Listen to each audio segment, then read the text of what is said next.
अच्छा जी, तो चलो भाई आज अगला भाग शुरू करते हैं लद्दाख साइकिल यात्रा का। आज थी 11 जून 2013 और आपको पता है कि मैं उस टाइम 2013 में आज से 7 साल पहले लद्दाख गया था साइकिल से। तो उसकी हम सीरीज इसी तरह चला रहे हैं। उस टाइम मैं वीडियो नहीं बनाया करता था, यूट्यूब पे एक्टिव नहीं था, तो इसलिए उस टाइम की मेरे पास कोई वीडियो नहीं है। तो केवल फ़ोटो के माध्यम से ही और इस तरह आपसी बातचीत के माध्यम से ही हमारी ये यात्रा जो है चल रही है। तो चलो आज थी 11 जून 2013 और मैं था सरचू में, मेरे साथ सचिन भाई भी था। अब हुआ ये कि जैसे हम रात में सरचू में सो रहे थे तो रात 12-1 बजे के आसपास एक गाड़ी आके रुकी। तो उन्होंने बताया कि आगे कोई नाला है, मतलब लद्दाख की तरफ। वो गाड़ी लेह से आ रही थी, उन्हें शाम को ही आ जाना था, लेकिन वो आधी रात को आई थी। तो उन्होंने बताया कि जी आगे कोई नाला है कंगला जल, और उसमें इतना पानी है कि उसने गाड़ी पार नहीं होने दी। अब ये सुन के मैं डर गया कि यार कंगला जल नाला इतना है कि गाड़ी पार नहीं हुई। भाई पिछले 2-3 दिनों से हम भी नाले पार कर रहे थे, अच्छे खासे खतरनाक नाले थे, ठंडे ठंडे नाले थे, लेकिन ये कंगला जल, लेकिन उनमें गाड़ियां तो पार हो रही थी ना। तो कंगला जल नाला इतना खतरनाक हो गया तो भाई हम डर गए। चलो खैर देखेंगे जी उसका भी, जब कंगला जल पहुंचेंगे पता चला। कहाँ पे है भाई कंगला जल? उन्होंने बताया जी पांग के आसपास है। अब सुनो एक चीज़ और, काम की बात यह है कि हिमाचल में जो दारचा है, दारचा हिमाचल का आखिरी गांव है। तो उससे अगला गांव है रूम से आता है लद्दाख में। तो दारचा और रूम से के बीच की दूरी है 250 किलोमीटर। यानी कि 250 किलोमीटर में दारचा और रूम से के बीच में कोई भी गांव नहीं है। 250 किलोमीटर, और इस 250 किलोमीटर में 4 पास आते हैं, बारलाचला, नकीला, लाचुलुंगला और तंगलंगला। 4 पास आते हैं, कोई गांव नहीं है। लेकिन रुकने खाने की बहुत अच्छी सुविधा है। कहीं पे हिमाचल वालों के कैंप हैं, कहीं पे लद्दाख वालों के कैंप हैं, और कहीं पे नेपाली लोग भी आके कैंप लगा के रखते हैं। इसी तरह की एक कैंपिंग साइट आपकी जिंगजिंग बार है। इसी तरह की कैंपिंग साइट आपकी भरतपुर है, सरचू है, विस्की नाला है, पांग है, डेबरिंग है। तो सारी ये इसी तरह की कैंपिंग साइट है, टेम्परेरी है, कोई गांव वगैरह नहीं है। तो अब हमें ये पता चला सरचू में जब हम थे तो कि जी अगली कैंपिंग साइट, अगला ठिकाना पांग में मिलेगा। और सरचू से पांग है कम से कम 70 किलोमीटर, और इस 70 किलोमीटर में 2 पास पार करने पड़ते हैं, और उनमें से एक पास तो 5000 मीटर ऊंचा है। Calculation start. 70 किलोमीटर, 2 पास, इतनी चढ़ाई, इतनी उतराई, इतना इतना इतना, भाई हमसे नहीं होगा। एक दिन में 70 किलोमीटर ना, उतराई अगर होती तो हम चले जाते, लेकिन भाई हमसे नहीं होगा। तो इसलिए हमने सरचू से आलू के पराठे, 7-8 आलू के पराठे पैक करवा लिए और मैं और सचिन दोनों चल पड़े। तो चलो ये फोटो देखो, ये फोटो जो है सरचू का है, और सरचू से हम अभी अभी चले हैं। पीछे जो है सरचू के कैंप वगैरह भी दिखाई दे रहे हैं। सरचू में कितने भी लोग आके रुक सकते हैं, 100 रुपये 150 रुपये पर हेड में रुकने की व्यवस्था हो जाती है, खाने पीने का खर्चा अलग से है। आगे चलो जी, ये वही है नदी। अभी तक हम इसे यूनम नदी बोलते थे, लेकिन अभी पता चला है कि इसका नाम है सारप नदी। गूगल मैप में इसका नाम लिखा हुआ है सारप, TSARAP, सारप नदी। तो पता नहीं यूनम है या सारप है, जो भी कुछ है, लेकिन अब हम इसे सारप कहेंगे। ये नदी बारलाचा से निकलती है और आगे फुकताल गोम्पा होते हुए, फुकताल गोम्पा की ट्रैकिंग का किस्सा मैं आपको इस सीरीज के बाद सुनाऊंगा, साइकिल सीरीज के बाद। तो फुकताल गोम्पा होते हुए फिर वो पदुम के पास जांसकर में जाके मिल जाती है। पांग 71 किलोमीटर, मतलब कि हम अभी अभी सरचू से निकले हैं और पता चल गया, कंफर्म हो गया कि जी पांग 71 किलोमीटर है। अगले फोटो में ये बहुत अजीब अजीब सी संरचनाएं हैं, और ये संरचनाएं आपको इसी रीजन में यानी कि लद्दाख में ही देखने को मिलेगी। अभी हमारी पिछली वीडियो पे एक दोस्त ने कमेंट किया था कि इस तरह की ये सब ना हवाओं से बनी है। हवा यहाँ पे बहुत तेज चलती है, बारिश वगैरह बहुत कम होती है। तो ये बारिश से नहीं बनी है, पानी से नहीं बनी है, ये सब हवाओं से बनी है। हवाएं चलती रही, और जो तो धूल वगैरह उड़ गई और ये चट्टानें बच गई।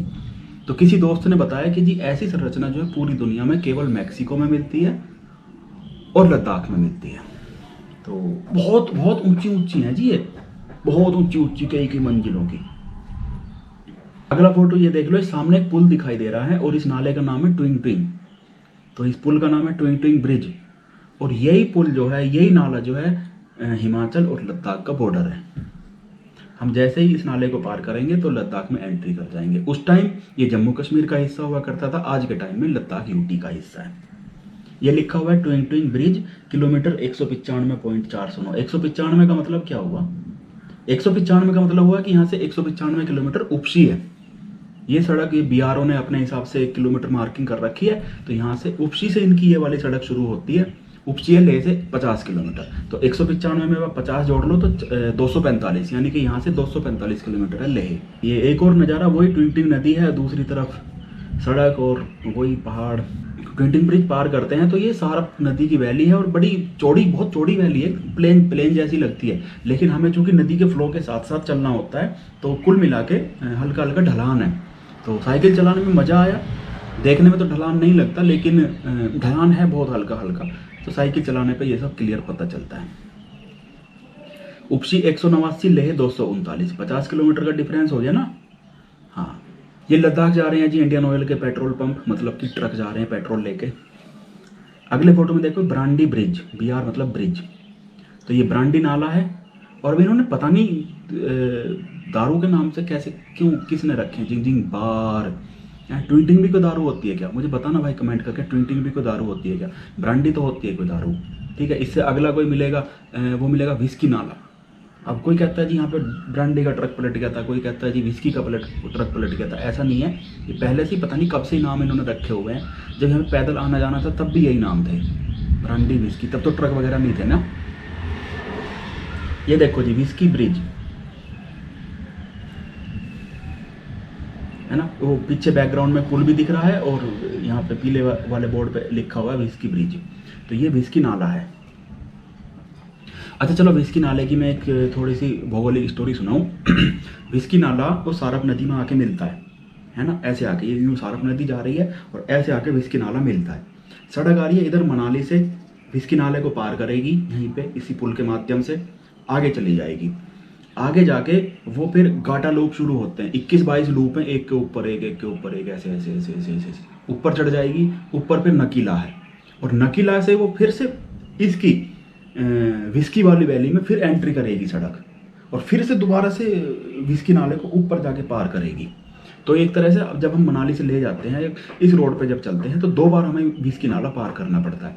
एक जगह तो ये विस्की ब्रिज हो गया, एक जगह है विस्की नाला कैंप। तो कैंप के नज़ारे वगैरह हम आपको आगे चल के दिखाएंगे जब हम वहाँ पहुँचेंगे। ये देखो जी लद्दाख के फ़ोटो, वाह वाह भाई वाह। और ये लोग कुछ काम कर रहे हैं, मजदूर लोग हैं बॉर्डर रोड ऑर्गेनाइजेशन के, तो ये ज़्यादातर झारखंड के होते हैं। ये देखो जी, ये एक ऐसा लग रहा है जैसे कोई ऋषि मुनि इस तरह से हाथ रख के बैठा हुआ हो, है ना। ऊपर एक पत्थर चट्टान रखी हुई है, तो ये उसी तरह की संरचना है हवा से बनी हुई जो मैंने आपको बताई थी। तो हम एकदम इसके नज़दीक पहुंच गए हैं, इनके एकदम ऊपर से हमारी सड़क निकलती है। ये देखो ये सड़क निकल रही है और इस सड़क के एकदम नीचे उसी तरह की अनोखी अनोखी संरचना दिख रही है। लेकिन इन्हें देखने के लिए भाई आपको यहाँ पे थोड़ा सा ठहरना पड़ता है। आगे बढ़ो, यही है जी वो चट्टान, वो ऋषि मुनि साहब बैठे हुए हैं ऐसे, ये थोड़े से दूसरे एंगल से। और ये हिमाचल रोडवेज की एक बस आ रही है, कहाँ से आ रही है चलो थोड़ा सा जूम करके देखते हैं। दिल्ली से लेह, चंडीगढ़, मनाली, बिलासपुर, मंडी, केलोंग। अच्छा हाँ, इस बस को देख के मुझे एक किस्सा और याद आ गया। जब मैं भरतपुर में था बीते कल, तब भी मैंने ये बस देखी थी और उस टाइम जस्ट उसी टाइम हमने जो है बारलाचला पार किया था। और आपको पता है कि मेरी हालत ख़राब हो गई थी 4900 मीटर की हाइट पे, बड़ी मुश्किल से बारलाचा पार किया। तो जब भरतपुर कैंप में बैठ के मैं चाय चुई पी रहा, तो मैंने कहा भाई मेरी तो हुई बड़ी हालत ख़राब यार, ऐसा मन कर रहा है साइकिल को बस की छत पे डाल दूँ, किसी ट्रक में डाल दूँ और वापस चला जाऊँ। तो उसने बड़ी प्यारी बात कही, मुझे अब भी याद है, कि जी ऐसा मत करना बिल्कुल भी। चाय वाले ने कही, ढाबे वाले ने, दुकान वाले ने, कि जी ऐसा मत करना बिल्कुल भी, तुम्हें अब आज समस्या लग रही है, ओके, लेकिन अगर तुम लेह पहुंच गए साइकिल से, लेकिन अगर तुम लेह पहुंच गए साइकिल से तो तुम इतिहास रच दोगे। और तुम्हारी यार, तूने तो बड़ी क्रांतिकारी बात कह दी रे। तो यही बात जैसी मुझे दिमाग में आता है, यार वो बस आ रही है, ट्रक आ रही है, बस में डाल के चलो, साइकिल को पटक दो यहीं पे, ना रहेगा बांस, ना बजेगी बांसुरी, सामान रखो कमर पे, बस में बैठ जाओ, ट्रक में बैठ जाओ, इधर चले जाओ, उधर चले जाओ। साइकिल ने यार तंग कर रखा है, पैडल मारने पड़ रहे हैं, कोई दूरी तय नहीं हो रही, दिन पे दिन निकलते जा रहे हैं। ओहो, पटक दो यार, फोड़ दो इसे, तोड़ दो, बाद में कहानी सुना देंगे दुनिया को, दुनिया तो भरोसा कर ही लेगी कि जी हमारी साइकिल जो है पहाड़ से नीचे गिर पड़ी। तो बस फिर उसकी बात याद आ जाती थी कि जी जब अगर तुम लेह पहुंच गए साइकिल से तो तुम अपनी इस बात पे गर्व महसूस करोगे और ज़िंदगी भर तुम गर्व महसूस करोगे। और वाकई ऐसा हो रहा है भाई। वो भले हमने वो साइकिल यात्रा कर ली, लेकिन भाई आज भी गर्व महसूस होता है जी हमने लद्दाख साइकिल यात्रा कर रखी है। चलो आगे बढ़ते हैं। ये यहाँ से होते हैं गाटा लूप स्टार्ट। ये लिखा हुआ है गाटा लूप स्टार्ट। टोटल लूप है कितने हैं पता नहीं कितने हैं, 21 या 22 हैं, और एल्टीट्यूड है 4201 मीटर। तो यहाँ से जो है गाटा लूप स्टार्ट होते हैं। गाटा लूप की कहानी वही है, मैंने आपको बताई थी। ऐसे ऐसे ऐसे ऐसे जिगजैग सड़कें जाती हैं और 21 बैंड हैं। ऐसे जाती है सड़क, 1 बैंड, 2 बैंड, 3 बैंड, 4 बैंड, मतलब 21 बैंड है, एक के ऊपर एक। अब ऊपर चढ़ के देखोगे तो नीचे तक ऐसे यूँ दिखाई देता है।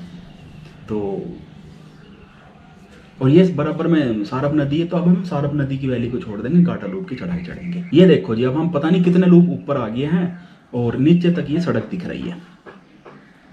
अगले फोटो में ये था हमारा लंच टाइम, दोपहर हो चुकी थी और आसमान में बादल थे। देखो जी आसमान में थे बादल, और ये एरिया आता है रेन शैडो में। अब रेन शैडो में अगर बादल हैं तो इसका मतलब कुछ ना कुछ तो सीरियस बात है। रेन शैडो एरिया में अगर बादल आपको दिखाई दे रहे हैं, धूप नहीं है, तो मतलब कि कुछ ना कुछ तो सीरियस है। वहाँ पे बारिश तो होगी नहीं। अब बादल होते ही वहाँ ठंड हो जाती है एकदम बहुत ज़बरदस्त, और हवा चलने लगी ऐसी हो। वो जो पीछे ना साइकिल के पीछे आप देख रहे हो, साइकिल के पीछे कुछ बैठने की बेंच वगैरह बनी हुई है पत्थर की। तो वहाँ बैठ के हमने किया, वो पराठे खाए, थोड़ा बहुत रेस्ट करा, क्योंकि देखो गाटा लूप पे चढ़ते चढ़ते हमारी होने लगी थी हालत ख़राब। ये मेरी शक्ल देख लो, कितने लंबे लंबे बाल हो गए, कितनी लंबी लंबी दाढ़ी हो गई, और चेहरा बिल्कुल जल गया है। माथा थोड़ा सा बचा हुआ है क्योंकि उस पर मैं हेलमेट लगा के रखता था। अब बाकी उतनी तमीज़ थी नहीं कि यार मुंह को किस तरह ढकना है, चेहरे को किस तरह ढक के रखना है, उतनी तमीज़ नहीं थी मुझे, बिल्कुल भी पता भी नहीं था, अंदाज़ा नहीं था, कुछ भी नहीं था। आज अगर मुझे जाना हो, बल्कि मैं आज बुरी तरह से चेहरा ढक के चलता हूँ, चाहे मैं ट्रैकिंग पे जाऊँ या मैं बाइक चलाऊँ। साइकिल तो चलानी मैंने आज बंद कर दिया, लेकिन मैं चेहरा पूरी तरह ढक के रखता हूँ, मेरा चेहरा आज जलता नहीं है। ये देखो बादल आने लगे हैं, और इससे ये अंदाज़ा लग रहा है कि बारिश कभी भी हो सकती है। और हवा इतनी तेज़ चल रही थी, बहुत तेज़ हवा चल रही थी, और जब भी तेज़ हवा चल रही हो और आसमान में बादल हो तो समझ लेना कि बारिश तो कम होगी, ओले ज़्यादा पड़ेंगे। तो हमें ये खतरा था कि ओले पड़ेंगे। अब इतनी हाइट पे 4600-4700 मीटर की हाइट पे क्या बारिश होगी? वहाँ तो बादल होते अपने आप ही ठंड इतनी हो जाती, माइनस में टेम्परेचर चला जाता है। माइनस में तो बर्फ़बारी होगी ना, वो बर्फ़बारी जब तूफान में होगी तो ओले पड़ जाएंगे, ओले में बन जाए, तब्दील हो जाएगी। अगला फोटो देखो, गाटा लूप का ही कोई फोटो है। अगले फोटो में एक और चट्टानों ने पता नहीं कैसे कैसे, देखो मतलब अच्छा लग रहा है देखने में, जैसा भी कुछ है।